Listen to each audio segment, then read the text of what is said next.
Okay.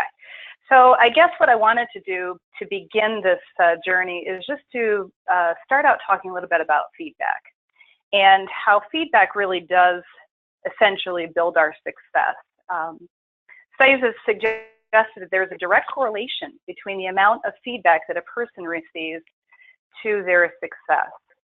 And so if you've ever worked for a manager who's been very generous with giving you feedback, good or bad, you know, if it helped make a difference as to how you were doing something, it directly tied to your success. Feedback is really necessary in order to understand what I'm doing right and what I'm doing wrong. Both of those elements are important. So think back perhaps when you were young and you were first learning how to tie your shoes. My guess, just like a lot of kids, this was a new skill. And being a new skill was probably pretty awkward.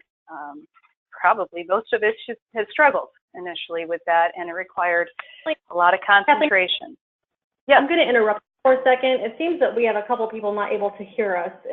Can someone reply if you're able to hear the audio? Can someone reply if you're able to hear the audio?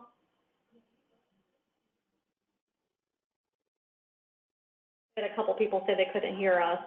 Yes, we have people saying that they can hear. So if you cannot hear us, you will need to call in using that dial-in number. And all right, Kathleen, looks like we're good to go. There's just a couple having issues. Okay, well, hopefully they can join in. But as I'm saying, you know, as we were young, we were first learning this skill. And think about it, if you weren't given feedback, which encouraged and maybe corrected you, do you think you would have just magically have figured out how to do that on your own? I don't think many people could learn how to tie their shoes, for example, by watching YouTube, for example. So even at a very young age, we've figured out that to get the right message, we need people to help us with that feedback. And so it is essential that we get that moving forward. I'm trying to advance my slide here, and I can't seem to. There we go. Maybe that helps. Okay. So I think for most of us, we have an inner voice that generally will tell us when we need to have a difficult conversation with somebody. It's sort of that conversation that honestly, if it took place, it would actually improve life. It would improve life at work. It would improve it for us as well as possibly for everybody else on the team. But for whatever reason, our own voice sort of, our fear, drowns out that inner voice inside of us. And so we tend to put off that conversation.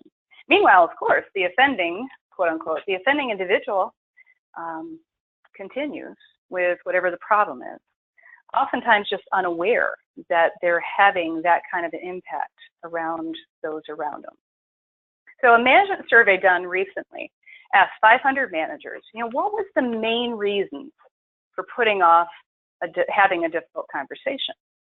Sort of interesting because 29%, these are managers now, these are people who have been through the ropes, 29% suggested that they didn't want to create a bad atmosphere. 26% said they wanted to avoid the confrontation. They were kind of fearful of that confrontation, said, I hold off on doing it because I'm afraid of how a person's going to react, right? 16% reported that they didn't know how to say it. And if you're in the 16% category, I have good news for you because that's what we hope to teach you today. 22% reported they worried about the reprisals. Again, goes back to the avoiding the confrontation, worried about how people are going to respond. And then a small percentage, 7%, said there were other reasons such as maybe they didn't feel like they had backup because they had this conversation that somebody wouldn't have their back to support what they're saying, or I think most sadly of all is in that group, small percentage said just lack of time. And I think that's a really poor excuse for not having a conversation with someone, as I didn't have the time to be able to do it. So, but then when asked, second question to this management group, if the issue got resolved, interestingly, that 4% actually said that the issue resolved itself. My guess is that 4% probably experienced where the person probably left or was terminated. And so the issue kind of just happened to take care of itself because that individual exited and we didn't have to have that conversation. But 47% reported that actually the situation got worse. and 49% reported that the situation stayed the same. So in most cases where the conversation had been avoided, the situation just got worse or stayed the same. And I think the moral of this story really is if you think you need to have a conversation, you probably already do. So these situations, many times, especially when it's delicate, don't take care of themselves. We have to pony up. We have to have that conversation, even though it might be awkward for us. Think about these questions. I mean, let's be honest. Have you ever sent an email or a text message to somebody because you didn't want to say that something face-to-face to them? And a lot of us could report yes, that it's a lot easier sometimes to go the indirect route, send that bad news or convey your disappointment with somebody by doing it indirectly using email or text. Same thing, have you ever delivered a message to the whole team or the group that was really intended for just one person? Now, I've seen this many times in my experience where maybe we have an issue with an employee who's abusing their breaks. And so what do? We huddle everybody together and we talk again about breaks and how breaks is a problem and we need to make sure that we mind our breaks. But what we're essentially doing by delivering that message to the whole is that we're taking a shotgun approach to a laser beam problem. And oftentimes that shotgun approach means that all of the team members are getting a little piece of shrapnel, and the one person that the message is really intended for sort of goes over their head. They don't realize the message is really for them. But we have this type of approach because we want to sort of soften it or not call somebody out. But in reality, it doesn't really fix the problem. And lastly, I mean, have you ever complained or gossiped about someone's behavior but not spoken directly to them about it? And I would probably offer that most of you guys are sort of nodding inside that, yep, we've all done that, okay? So I guess the question that you have to ask yourself is, well, why do we handle it this way? And did it result in a positive change? Experience has kind of led me to believe that it probably doesn't change. It doesn't change the situation very well. Okay, excuse me. So consider just for a moment that it's possible that most people don't intend to offend or hurt someone with their actions or words. Then my experience with being in the people business, that most people really don't have that intention. But honestly, it's not about their intention, it's about the impact that they seem to be having on other people. But if it's not their intention, maybe it's that they don't anticipate or understand that is the impact they're having. So we should not assume also that I'll call it the offending person, even realizes that they're causing a problem. How would they know? Nobody's mentioned it to them. Give people the benefit of the doubt that if they did know, indeed it was a problem, that they probably would have already done something differently about it. Okay. I think that the real crux of the whole problem with having a difficult conversation with them is because we worry about people becoming defensive. And so I will offer to you that defensiveness is very natural, okay? It's a normal reaction that people have. We're actually wired, physiologically, we're wired to defend ourselves. Think about back in the day when we were in caveman time, okay? And we're running for our lives from dinosaurs. Our body responds to any kind of perceived threat. Our autonomic response system kicks in, excuse me, and what happens is we notice that our heart begins to race rapidly. And the heart racing then will activate the adrenal glands and insert adrenaline into our large muscle group, getting the blood flow going so that we can either fight or flight. Okay, so that means naturally our bodies are wired to defend ourselves. And then adding in the component that also we are trained or taught at a very young age to defend ourselves. And remember when you were little and your parents maybe taught you to look both ways before you cross the street. Why would they do that? They do that essentially so that you don't get hit, so that you can prepare for any potential threat that could happen. So in other words, we're both physiologically prepared to defend ourselves. We're wired that way as well as taught that way. So why should we not expect people to become defensive when there is any kind of notion of a threat, so to speak? becoming defensive when receiving negative feedback really serves the purpose of protecting ourselves. So when someone really does call our performance into question, it would be normal and natural for us to defend ourselves. So I guess the message to you is we should expect it. And expecting it means we can kind of prepare for that and perhaps develop our message in order to respond to that. Think about it this way. You can see maybe defensiveness as validation that you're not working with a robot. In other words, if they become defensive, that means they must be listening to you. Okay, so that's a good place to start. Better than trying to talk to the wall. So part of the strategy to minimize defensiveness is to give that person a very specific example of what you might be seeing or noticing. If you can't give an example to someone, then I will offer to you you're not ready to give feedback. Okay, speaking in terms of generalizations and whatnot, you know, if you want to ensure that people get really defensive, then just give really vague feedback or pass along feedback that somebody else has mentioned to you. Okay, others have been complaining, in other words. So an example of a bad way to do it is, you know, telling someone that he's arrogant is very unhelpful. But telling him specific behaviors or maybe actions that has made him appear arrogant is quite helpful. Giving him that specific, I noticed yesterday in the meeting, okay, this is how you responded when somebody had asked a question or posed a suggestion. And that response, then you can say, may have made you appear arrogant to people. But without knowing the specific behaviors that a person might be demonstrating that has created that unfavorable impression, they're sort of left to the guesswork. And that's what creates paranoia and defensiveness. I'm not arrogant. I don't see what your problem is, right? I don't have an attitude. I don't have these problems because they don't own it because they can't see their own behavior through the lens that you're seeing. So a strategy that oftentimes works with giving feedback is what they call the SBI technique. When you give feedback to somebody, it's very helpful to lay out your feedback in 3 parts. First off is to communicate the situation in which you saw the behavior occur, sort of recreate it for context purposes. As my example earlier, yesterday in the meeting. So we're creating the situation to set the stage for the feedback. So I noticed yesterday in the meeting, then we speak to the behavior. So describe the behavior that you saw, that you heard, okay? Describe it in your own words. And then lastly, most importantly, talk about the impact that that behavior at that moment had, okay, on you or on others. And I want to share a quick story to illustrate how important impact is to this message.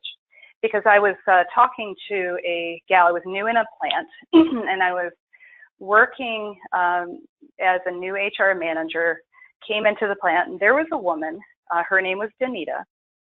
Danita stands about 6'5", something like, she's a big, big girl, and probably a good 350 pounds. So this is a woman who really has a very strong presence.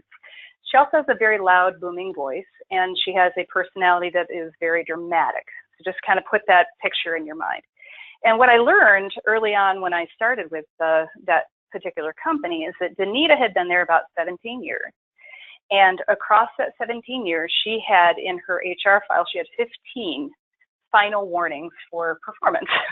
And every single one of those final warnings indicated that she had a bad attitude. And her attitude better change. And I assure you, it's probably changing by the minute, but probably not in the direction that was really intended. So I watched during my first all-employee meeting with all the employees, and I watched Danita specifically, and I noticed 2 very obvious behaviors that Danita would demonstrate. Now, she would sit in the front all by herself, and whenever somebody said something that she didn't like or agree with, she did 2 things. One, she did what I affectionately call a public hairball.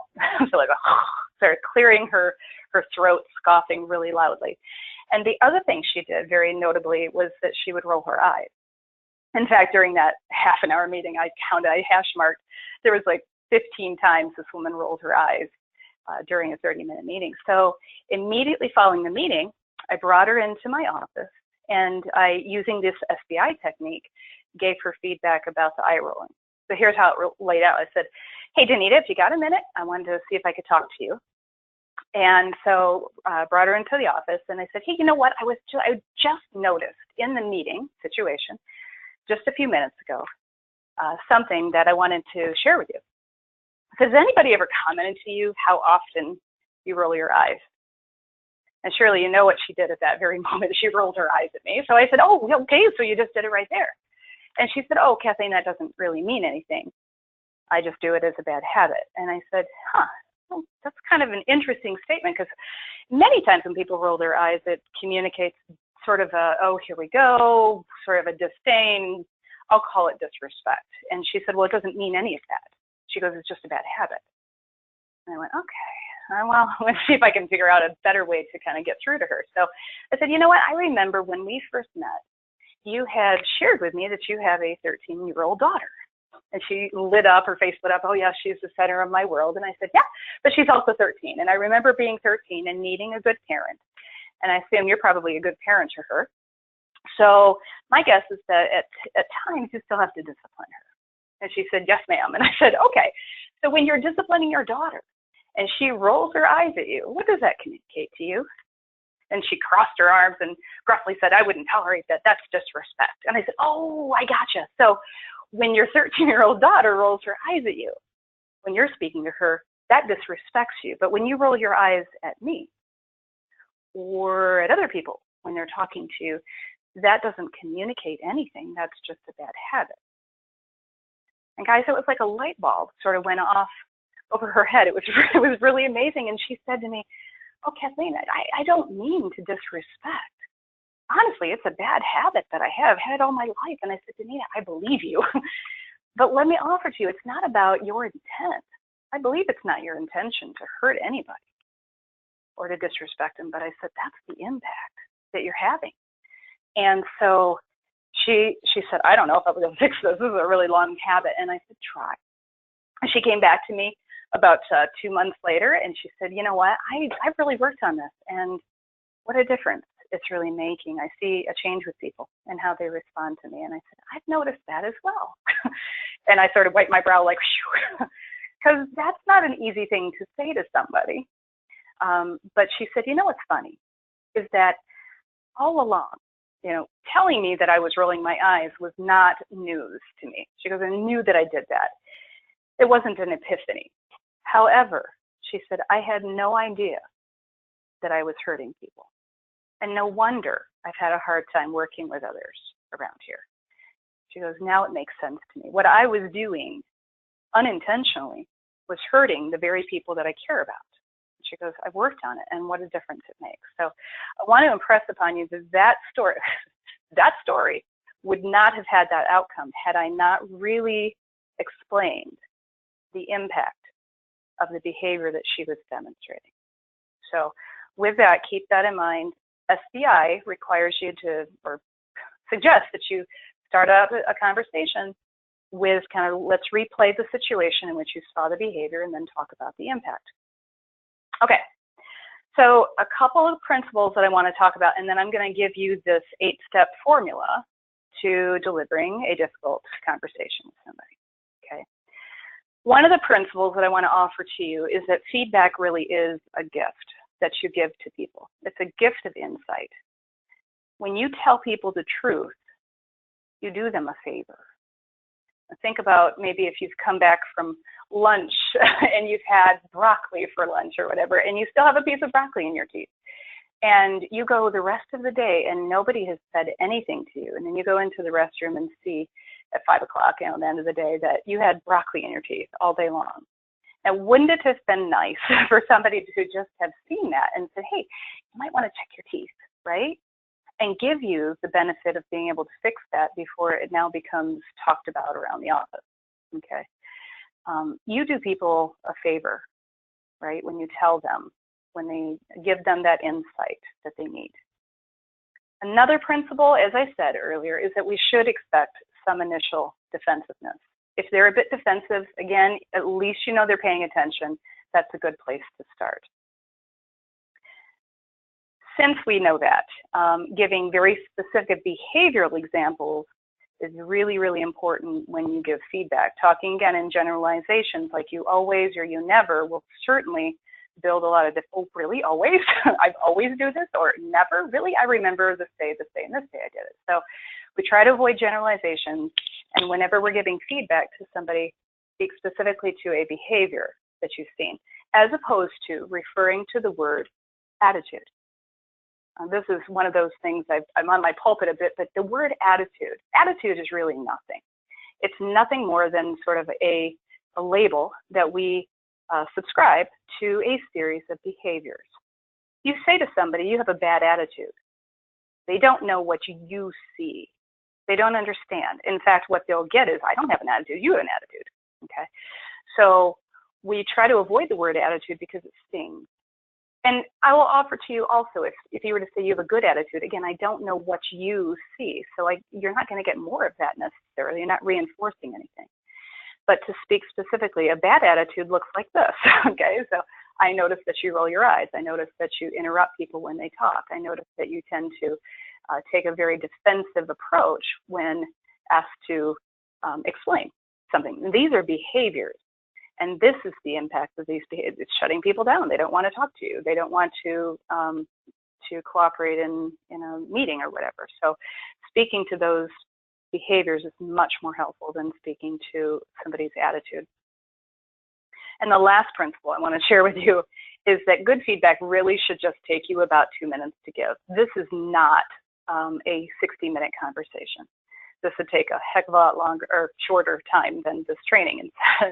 But 2 minutes is generally a good block of time to communicate to somebody, just like I did with Anita, that I've noticed something that's occurring that you might want to try to fix. Okay, so with that, hopefully Erin has sent out a one-page Word document that has the 8-step formula on it. If not, go ahead and grab a piece of paper, and I want you to write down these steps. Okay. So in preparation for, let's use the example of giving somebody delicate feedback like body odor. That's my favorite one. And body odor is a very difficult conversation to have with someone because you know that it's going to be awkward at best. Okay. So let's use the body odor scenario and say that we're talking to a gal named Ginger. And so Ginger has a problem with hygiene, and it's really stinking up the office. You've noticed it, other people have noticed it, and it's become sort of the talk. So I will offer to you that people who have body odor generally don't get promoted. They don't get looked at as being somebody that we want to invest in and so forth. So this, for Ginger's sake, really needs to be addressed. And sadly, a lot of people say, isn't it condescending, or doesn't it come across condescending to tell someone they have body odor? It could, but I would offer to you, if they knew it was a problem, they would try to do something about it. And even if they did know it was a problem, maybe they don't know what to do about it. So it's kind of important that we give that person the benefit of that feedback. So step one with this scenario would be to introduce the conversation to Ginger by asking for a few minutes to talk. So, hey, Ginger, have you got a few minutes? I want to have a conversation with you. Okay. So step two, make sure you've written this down. So introduce the conversation by asking for a few minutes of their time to talk. So make sure that this time isn't in the middle of while they're trying to do some work or whatever. Just, hey, when you got a few minutes, wanted to talk with you. Okay. Step two is ask permission to give feedback. Or in some cases, it might be inform the individual the necessity to give feedback. All right. What that does essentially is it gives them first and foremost some forewarning that the purpose of this meeting was to give them some feedback. Secondly, by asking their permission, they're sort of inviting it. They're accepting the notion that we have to have a conversation. So, hey, Ginger, got a few minutes. I wanted to bring you in and talk with you. I want to give you some feedback. Would that be okay with you? Okay, something along that line. So ask permission to give feedback. Step three is then to describe the behavior that you've seen or noticed. And so your two favorite words are going to be starting out with I've noticed. I've noticed you have some body odor. Now that's like 6 or 7 words. I've noticed you have body odor. Okay, 6 words. And in 6 words, I've ripped off the Band-Aid. I've gotten the message across initially. This is what I've noticed. Okay. Step 4 is then to share the impact of the behavior. So Ginger, we work in close quarters together when we are all working around one another, and when body odor is apparent, it makes it very difficult for folks to be able to concentrate, okay? And as I shared with you earlier, I also know from not personal experience, but I've noticed that if a person has a problem with hygiene, they're also not viewed as somebody that is promotable. So we want to make sure that you're aware that those things can affect how people view you and your capabilities. I don't want them to be thinking about that instead of all the amazing things you bring to the table. So share the impact of that behavior in your own way, okay? Step 5 is to ask the recipient for his or her thoughts or perception of the situation. Now this is where we're offering them the opportunity to say their piece. Okay, so this is where you're going to get the defensiveness, and that's okay. At some point after they've talked for a little bit, and sort of put a pin in them and say, okay, well, I tell you what, step 6, make a suggestion or request for what you'd like this person to do next time. So Ginger, I hear what you're saying, okay? It could be perhaps a health issue, okay? It could be some kind of a change in chemistry. Maybe you're not eating the same foods, whatever that issue she's trying to explain her side. Let me make a suggestion. I have found that oftentimes when people are trying to fix this, it's best to take a shower in the morning, each morning, as opposed to perhaps nighttime, so that you don't have the odor from the night before. Okay, so take a shower in the morning. Never rewear an article of clothing until it's been washed. And my husband always takes the shirt that he wore the day before, whatever, and smells the armpits and says, well, passes my sniff test. So just understand, Ginger, that might not work for you, okay? So don't rewear an article of clothing until it's been washed. Consider changing deodorants or something along the lines. What we're doing here is we're showing support to Ginger. We're saying to her, I've noticed a problem. It's causing this kind of an impact, but here are some things that have worked for other people, and maybe it will work for you. This is showing that I'm supporting her and not saying, basically, you have a problem, you got to fix it.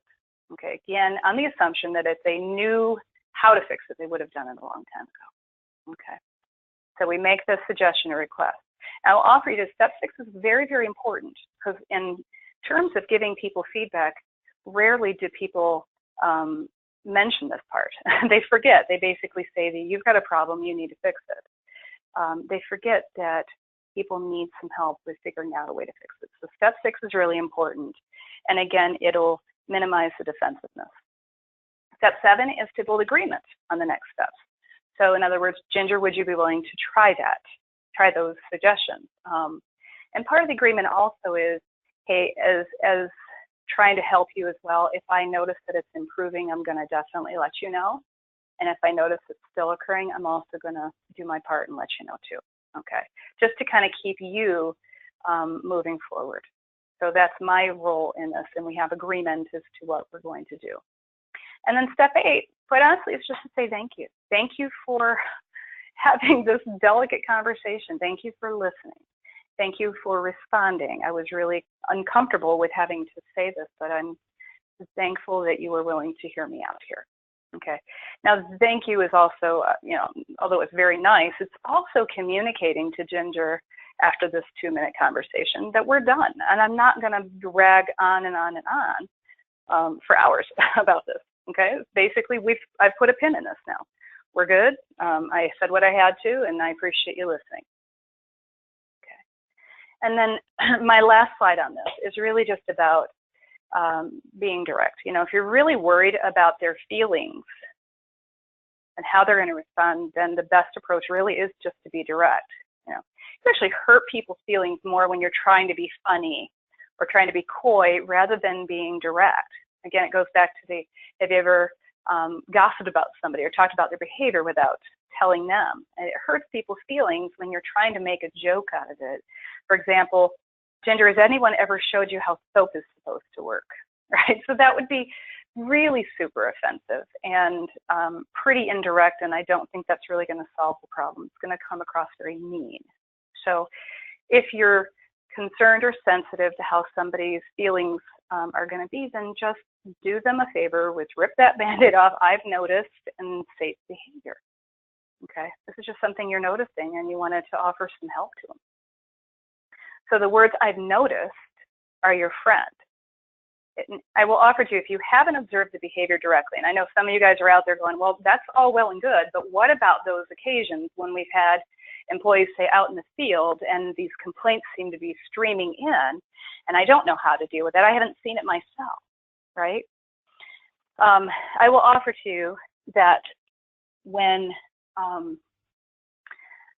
there's a whole lot of complaints and people, you know, there's a lot of scuttlebutt, that where there's smoke, there's usually fire. And so what I subscribe to the belief is that although I can't give them the feedback just there and then, I can go and watch for myself. Go see for yourself if you're aligned to, if you're able to. See for yourself, and then you can confront that person with something that you've noticed. And if you have that unfortunate situation where you just haven't seen that problem, but the feedback needs to be addressed, it's not going to go as well, but it still needs to be handled with reports. It's been reported. But I really, really hate starting out with feedback that other people have been complaining. You know, feedback that begins with I've noticed is a lot more power, and actually it's a lot easier for a person to hear than it's come to my attention or a few people have been complaining. So it really minimizes the defensiveness if you can directly see it yourself. It's a weaker position to say, well, I've had reports of, but if you don't have any way to verify that, then I guess some feedback is better than nothing at all. So, okay, so that was the short, quick, down and dirty of the presentation that I had. And Erin, if you have anybody that's chimed in with any questions, I'd be happy to entertain those. All right, everyone. Now's the time to punch in some questions in your question box at the end of your control panel. If you have any questions, please let us know. We'll stay on for another couple of minutes to see if there was anything that you guys wanted to go back over.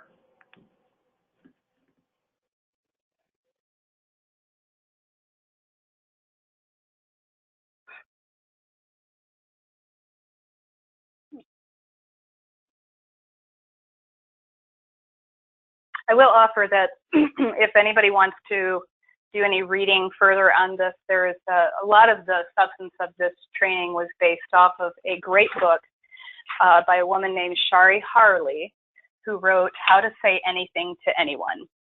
And it's a fabulous book. There's also another book out there called Crucial Conversations. And that's written by four authors, Carrie Patterson, Joseph Grenny, John McMillan, and Al Switzler. Crucial Conversations. But hopefully that helps. If you guys do have any questions or comments, we certainly will be happy to take those.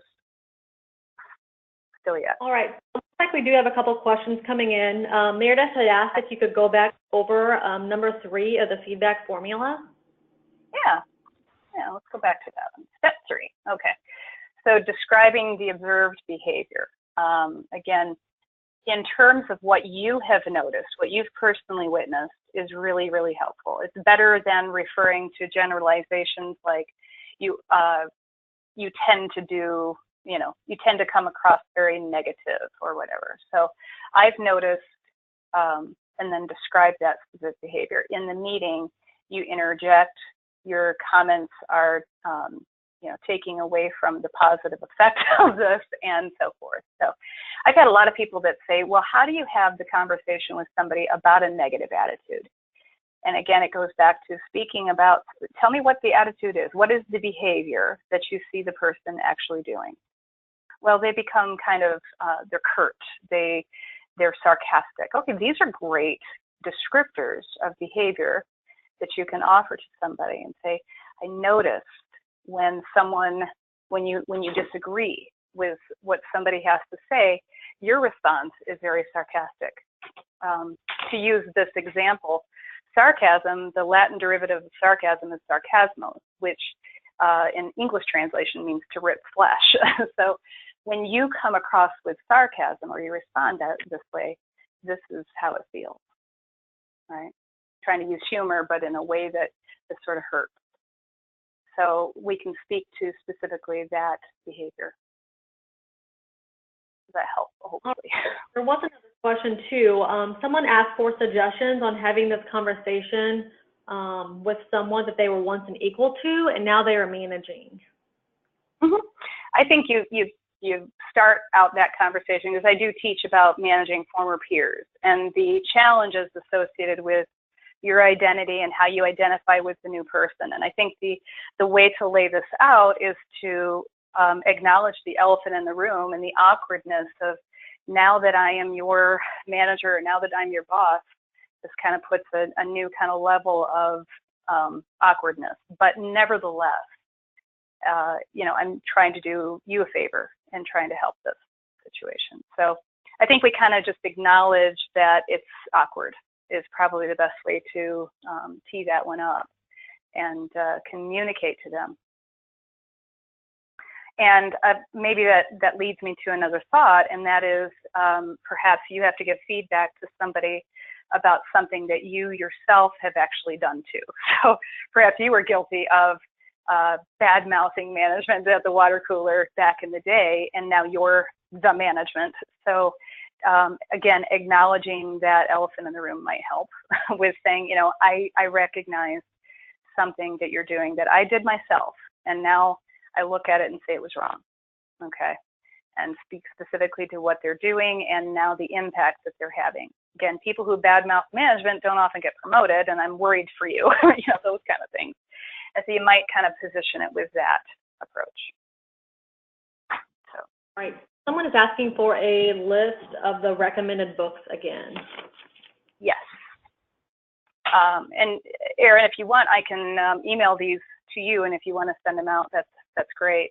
The first book is called How to Say Anything to Anyone, written by Shari, S-H-A-R-I, Harley, like in Harley Davidson, Shari Harley. And so you'll see these 8 steps in her message, and she has actually a lot of really good stuff in this book.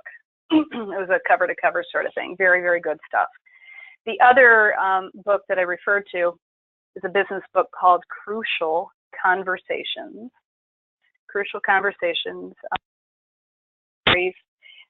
This book was written by 4 authors, Kerry, K-E-R-R-Y, Kerry Patterson, Joseph Grenny, G-R-E-N-N-Y, Ron McMillan, and then Al Switzler, S-W-I-T-Z-L-E-R. So Crucial Conversations, sort of to have a conversation when the stakes are high. So perhaps that'll help. All right, one more question. Do you have any tips providing feedback to superiors? For example, if they are being sexually inappropriate and wrecking workplace atmosphere, it seems this would be brave. It seems this would be a brave and secure person. Yeah, I mean, to have a conversation that they really feel offended by the way that they're being treated. We'll just put it there because, I mean, when we're talking about a sexual harassment case, it's an entirely different level of getting more than just a direct conversation with your boss involved. But let's just say that I don't really appreciate the way that my manager is talking to me in front of other people, like in a meeting, and they kind of put me down, or they make me feel small in order to sort of make me the joke of the room or something like that. At which point, again, these exact same 8 steps will have the same kind of impact, okay? Whereby you're saying, hey, have you got a minute? Okay, I need to talk with you. I need to give you some feedback, okay? And then you talk about in meetings, just like yesterday, okay? I've noticed that you make fun of me, that you talk in a way that actually belittles me, and the impact that this is having, not just on me, but on also other people, because it doesn't really build confidence and trust with the other people who observe that occurring. Okay, and talk about the impact. What are your thoughts? And again, this person will probably come across with some level of defensiveness, like, you know, I'm not doing that, it's not just you, or, you know, you need to lighten up, or those types of things. At some point, you kind of put a pin in and say, tell you what, here's what I'd like. Here's a suggestion or a request or something, you know, and be very firm on this, because you teach people how you accept to be treated. So if somebody is doing something or saying something that you feel really is inappropriate, then you're doing them a favor by letting them know that, because not just you that you're sort of protecting, it's other people as well, including that individual who they themselves may not see how they're coming across to others. Okay. And again, part of that agreement is, you know, that they'll cease or refrain from doing that, and that you will give them feedback if it ever occurs. Like, we can come up with some kind of a nonverbal signal, just like Carol Burnett would tug on her ear twice, you know, to acknowledge her great aunt or grandmother or whatever it was. A nonverbal signal that we can agree to, that if I see you doing this to me or to somebody else, if you see me doing that, that'll kind of signal to you to stop. Hey, hey, hey. You know, sometimes people do get in habits. I get it. And we might not even realize how we're coming across to people. So I'll do that person a favor by giving them that kind of immediate feedback in a nonverbal way, so it doesn't, you know, throw the whole conversation off. So maybe that'll help. Does that kind of answer that question? All right, great. One last question for the morning. Do you have any suggestions for having these conversations with an employee with chronic depression? Yeah, I mean, again, we're acknowledging the elephant in the room, and you have to talk. I mean, I think they know about their depression, but you need to speak specifically, kindly, but you need to speak specifically to the behavior and the impact that the behavior is having on you, the impact's having on perhaps other people that are working around them. Although I hate to talk about other people and their feelings, because it comes across better if it's first person. And also the impact they might be having on themselves. Okay, so using this same kind of approach, it's interesting how this approach works in just about every scenario I can think of, where there's a difficult conversation that needs to be had. It takes a lot of, I mean, you know your audience first off, okay? And having this conversation with somebody, acknowledging that it's awkward, showing some empathy, giving them a sense that I'm here and I'm talking to you because I really care about this and I want to help you and see it get better, versus not saying something and knowing that it's either going to get worse or at best it's going to stay the same, and it's going to be one of those things that'll constantly be a wedge. So with the chronic depression, that's a wedge. So we got to acknowledge the elephant in the room. Okay. All right. Well, I hope that kind of helps. And you know, recognizing that difficult conversations, and this applies to your neighbor, this applies to your mom, your best friend, who might be the most negative person in the whole wide world, but you've been friends with them forever, and you don't want to hurt their feelings per se. Use this 8-step formula. Okay. Have you got a minute? I just wanted to talk to you. There's something that's been on my mind. It's been kind of eating at me. I've been wanting to say something. Would it be okay if I share some feedback? When we talk, I've noticed that you are negative about nearly everything, particularly when we talk about work, right? So when work happens, it seems like there's just a constant barrage of negative comments about, you know, your employees or da da da. And this is the impact it's having. I don't even want to pick up the phone sometimes. I mean, there's times where I'll see that call and go, oh, you know, and I just know it's because of this negativity. And what are your thoughts, right? And get that person to kind of speak about that. And then offer them a suggestion. Maybe we agree that when we talk, that work is off limits, that's the one topic that I know that it triggers you that will spike some of that negativity. Would you agree to make that an out of bounds topic? And we kind of work forward, and I really appreciate, you know, you hearing me out, because I don't want to have this dread when I see you call. I would rather enjoy a conversation with you. So hopefully, again, it applies in so many different situations. You just have to work through a little bit of courage and use the 8-step formula to illustrate your point. Again, 2 minutes. Most of the time you do people a favor. Okay. All right. Erin, thank you for your time. Absolutely. Thank you. And everyone for the great I'll questions. be happy to, yeah. Thanks for spending your morning with us. I will be sending out the book recommendations if you are interested. And next month, I will be hosting a webinar on elevating your corporate culture by embracing a zero tolerance in sexual harassment in the workplace. So that's the topic for December, and that invite will be coming out in the next week or so. So please keep an eye out. And again, thank you everyone for attending HireLevel's webinar today.